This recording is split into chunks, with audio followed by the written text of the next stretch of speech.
I am heading back to Toronto after a lovely Christmas in Belize.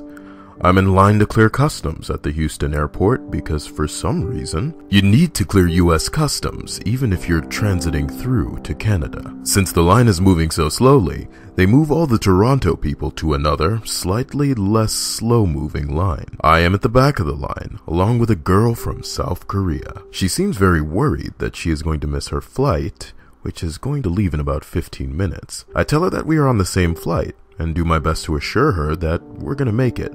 We are indeed cutting it very close, but I try to distract her by making small talk. Right before it's my turn to speak to the customs agent, she says to me, "I'm sorry to ask you this, but do you mind if we go together?"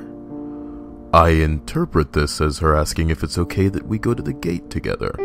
It is obvious that English is not her first language, so I thought she was worried she would get lost. I reluctantly agree. Even though I don't want to miss my flight, it wouldn't be right to leave someone like that. As I'm walking up to the customs agent, I see her walking with me. Turns out she didn't mean go together to the gate, but rather go together through customs. Now, you have to understand, I'm a young South Asian male in an American airport. At the time, I had only a 2-week beard, didn't bother bringing a razor to Belize, but was also wearing a shaman.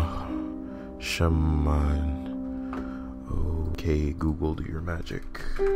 S-A-H-M-G-H. Looks like some kind of scarf. Oh god, it's the scarf where like it comes over your head as well. Oh my god. I'll put a picture of this as the video. I should probably just cut this out. Around my neck. I feared that once the customs agent saw through our ruse, that I would be taken to the back and cavity searched. The agent looked at our passports, then at us, looked at our customs forms, back at us, passports, customs forms, it's like the game Papers, Please, back at us. Finally, he says, "I'm trying to determine if y'all are married." I reply, "Not yet," and laugh nervously. After what seems like an eternity, he tells us that we're free to go.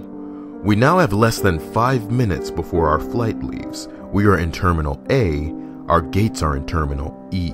We basically sprint the entire way there and make it just as they are about to close the gates. We make it to our seats, which are coincidentally next to each other, laughing and congratulating ourselves on a job well done. I figured that I should take this time to get to know my new fake wife-to-be. It is a 3-hour flight after all, and she seems cool enough. I ask her what she was doing in Belize. "Working at the ministry." Wow, like the Ministry of Finance? Or Agriculture? She must be super smart to work for the government of another country. What's more attractive than an intelligent woman?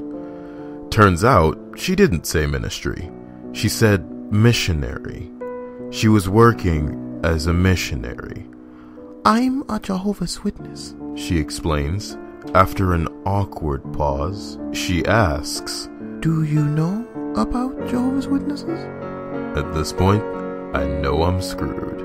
If I say no, she'll tell me about Jehovah's Witnesses. If I say yes, she'll ask me what I know, and then tell me about Jehovah's Witnesses. Needless to say, when we reached Toronto 3 hours later, I regretted not leaving her at customs. Too long didn't read, risked my anus to help a stranger catch her flight, ended up getting missionary for 3 hours. That's a misleading TLDR. And in fact, it's why I read the entire post. Touché, OP.